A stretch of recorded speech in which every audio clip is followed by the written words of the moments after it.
ओम नमः शिवाय। भगवान भोलेनाथ के श्री चरणों में प्रणाम करते हैं और आइए शुरू करते हैं महाशिवरात्रि के इस शुभ पावन पर्व की कहानी। इस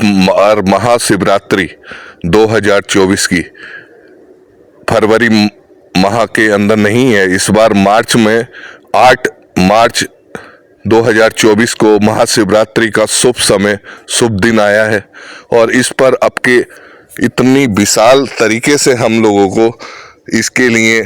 तैयारी करनी है, क्योंकि ये महाशिवरात्रि का त्यौहार अपने आप में बहुत ही चमत्कारिक त्यौहार होता है। क्योंकि इसमें भगवान शिव की जिसने आराधना कर ली, जिसने पूजा कर ली, वो समझिए कि अपने बड़े से बड़े कार्यों में सफलता पा जाएगा। अधिकतर तो आप लोगों को पता है कि महाशिवरात्रि का पर्व क्यों मनाया जाता है, लेकिन एक बार फिर दोहरा देते हैं कि महाशिवरात्रि ये तो एक महाशिवरात्रि है। इसमें भगवान भोलेनाथ और माँ पार्वती का मिलन हुआ था। इस दिन भगवान भोलेनाथ और माँ पार्वती का एक विवाह के रूप में इसे महाशिवरात्रि के रूप में भी मनाया जाता है। इसका दूसरा कारण यह भी माना जाता है कि इसमें भगवान शिव ने वो विष पीकर महाशिवरात्रि पर जो है अपना उद्गम दिखाया था। तो इसलिए महाशिवरात्रि का ये त्योहार अनेक इसके लिए परंपराएं जो है लोगों ने अपने अपने तरीके से मान रखी हैं। लेकिन जिन्होंने भी मान रखी हैं वो महाशिवरात्रि को अगर अपनी श्रद्धा भाव से अगर उसको नमन करते हुए और माँ शिव भोलेनाथ की पूजा करते हैं, माँ पार्वती की पूजा करते हैं, तो उनको उसका उतना ही उचित फल प्राप्त होता है। महाशिवरात्रि के दिन हम लोगों को सबसे पहले तो व्रत रखना चाहिए, और वो भी व्रत ऐसा रखना चाहिए जिसे फलाहार व्रत कहते हैं, जिसमें हल्का फुल्का कोई फल के रूप में उसे हम लोग लें, ग्रहण करें, और वही फल जो है उसमें से कुछ फल हम लोग गरीबों को या भूखे लोगों को दें, जिससे जो है हमारा व्रत फलीभूत हो। इसके अलावा हम लोग अपने व्यापार को बढ़ाने के लिए, अपने जीवन में मंगलमय करने के लिए हम महाशिवरात्रि के दिन एक नाग नागिन का जोड़ा अगर लेकर आते हैं और वो उसको समर्पित करते हैं भगवान भोलेनाथ के शिवलिंग को, वहां पर रख दीजिए लाकर, और फिर उसके बाद देखिए चमत्कार, एक बड़ा चमत्कार देखने मिलेगा आपको जीवन में। ऐसे आपकी सफलता मिलती चली जाएगी कि आप धन धान्य से परिपूर्ण होते चले जाएंगे। किसी भी तरीके का कोई कर्ज आपके ऊपर नहीं रहेगा। तो भगवान भोलेनाथ का और एक उपाय देता हूं मैं आपको कि आप चांदी के बेलपत्र लेकर आइए और फिर चांदी के बेलपत्र को लाकर शिवलिंग के ऊपर वहां पर चढ़ाइए, और भगवान भोलेनाथ की कृपा का अपार धन वर्षा के रूप में आपके ऊपर आएगी। ये आप करके देखिए। और महाशिवरात्रि के दिन आपको एक स्पेशल कार्य और करना चाहिए कि जो स्फटिक का शिवलिंग होता है, जिसे शीशे नुमा शिवलिंग बोलते हैं, स्फटिक शिवलिंग, उस स्फटिक शिवलिंग को लेकर आइए और भगवान भोलेनाथ को समर्पण करके उनको सामने आराध्य मान के उनकी प्राण प्रतिष्ठा करिए, और उस पर अपने मंत्रोच्चारण का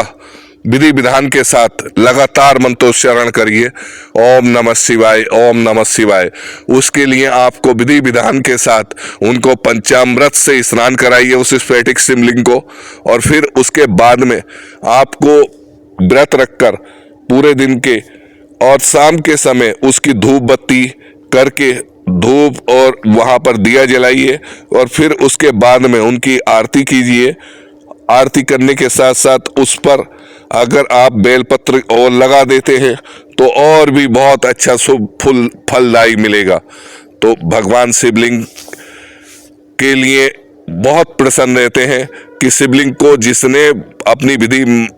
के अनुसार, अपने मान सम्मान के अनुसार, अपने भाव के अनुसार जिसने जैसे पूजा, भगवान भोलेनाथ तो इतने भोले हैं कि सभी को फल देते हैं, और किसी भी रूप में किसी भी तरीके से आपको हमेशा आगे बढ़ाते रहते हैं, आपको जीवन में हर कठिनाइयों से दूर करते चले जाते हैं, और पता नहीं कितनी ही परेशानियों से आपको मुक्त करवा देते हैं।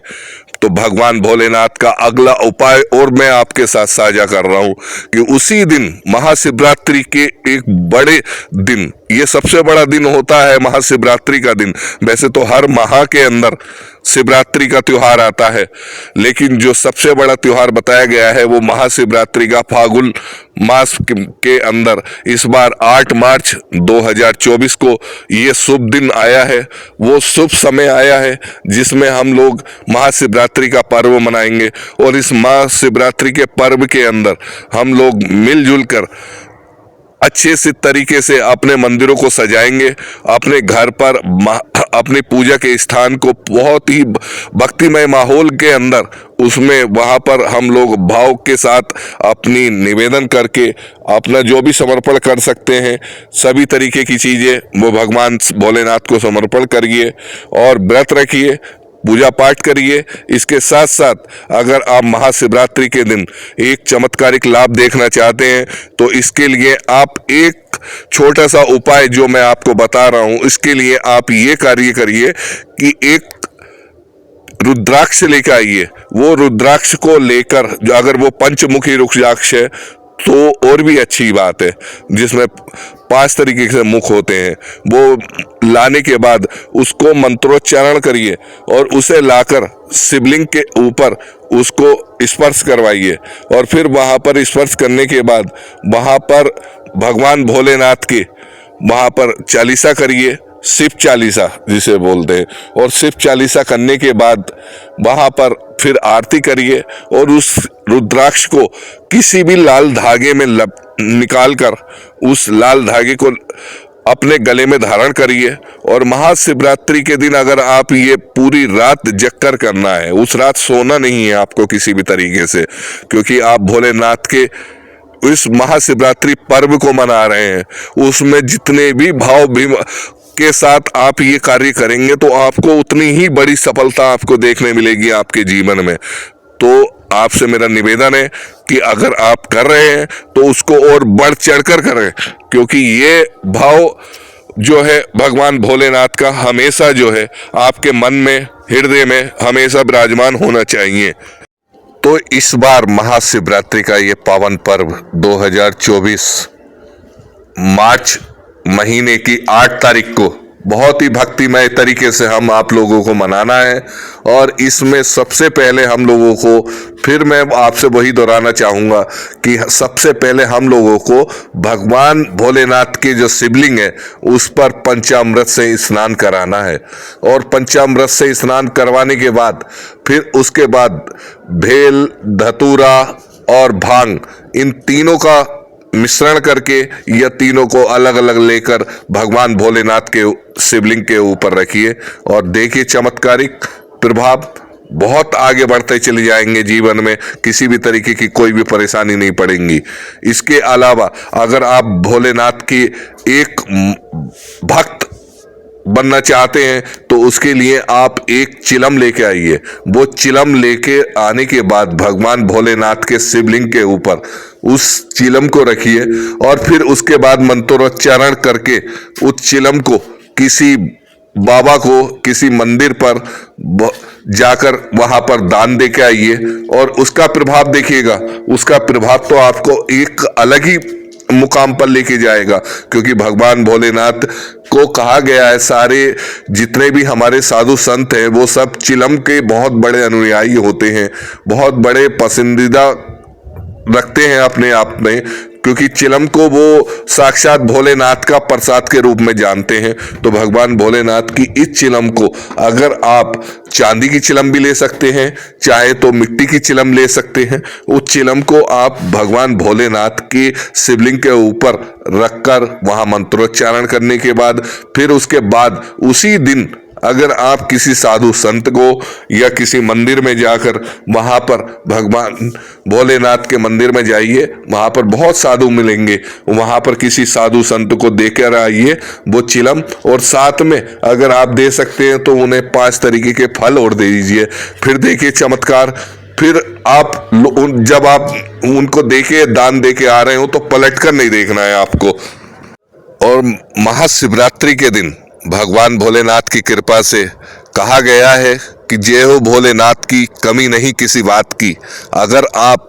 थोड़ा सा दान और कर लेते हैं, उस दान में आप क्या कर सकते हैं, थोड़ा अन्न का दान सबसे बड़ा दान माना गया है कि अन्न का दान अगर आप किसी को करते हैं तो आपको उसका बहुत फलदायी मिलेंगे, उसका इतना बड़ा पुण्य आपको मिलेगा कि आपको किसी भी तरीके की कोई भी अड़चन नहीं आएंगी, आप कार्य में सिद्धि प्राप्त करेंगे, हर चीज़ आपकी धन धान्य से परिपूर्ण होती चली जाएगी। ये आप अगर लगातार करते चले जाते हैं तो और भी अच्छी बात होती है। लेकिन महाशिवरात्रि के दिन, उस दिन अगर आप व्रत रखकर किसी को दान में ये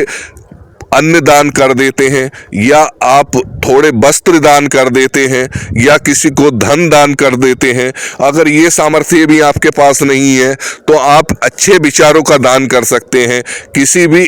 उन लोगों को जो लोग डिमोटिवाइज होते हैं, जो लोग उदास रहते हैं, या जिन लोगों को